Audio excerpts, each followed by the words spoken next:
Ma blago onom koji te čita onako između redova.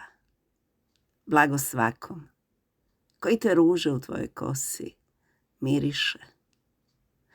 I blago onom koji se usudi sve tvoje boje pomiješati i ugledati jednu novu sliku sebe i tebe.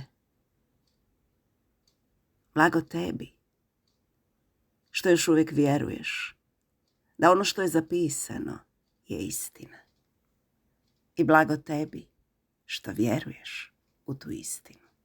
U svom krilu snu i javi, dok se tvoja večer plavi, u mom srcu mrak se šulja, blago onom ko te ljuba, blago onom ko te ljubi, pored koga sretna cvateš, zalud usred dana grubi, čeka vedre da se vrate.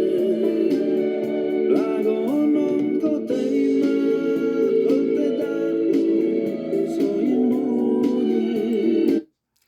Blago svakoj zori koja rudi, koja te budi ovako snenu, ali spremnu na probuđenje, na iznenađenje svima, pa samo i sebi najviše. Blago tvom spokoju i blagom dodiru ovog bezuvjetnog neba.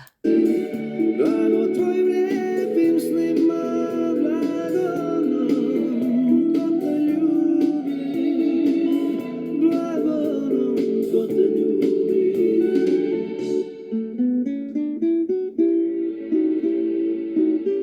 Blago onom ko te ljubi i koga ti ljubiš. Jer čemu život ako ljubavi nema, ako ljepota nije izražena Ko te štiti, kao štit i zaštita sve višnje ljubavi.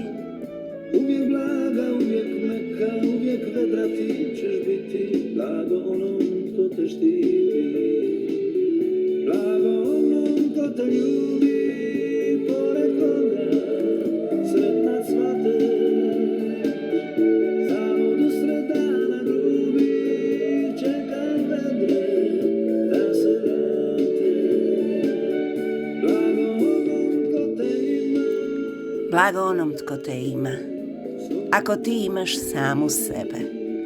Blago tvojim lijepim snima, blago onom ko te ljubi, blago onom ko te ljubi.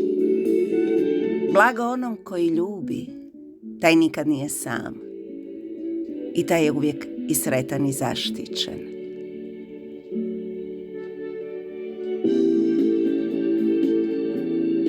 27. svibnja 2026. Mirjam Nadin.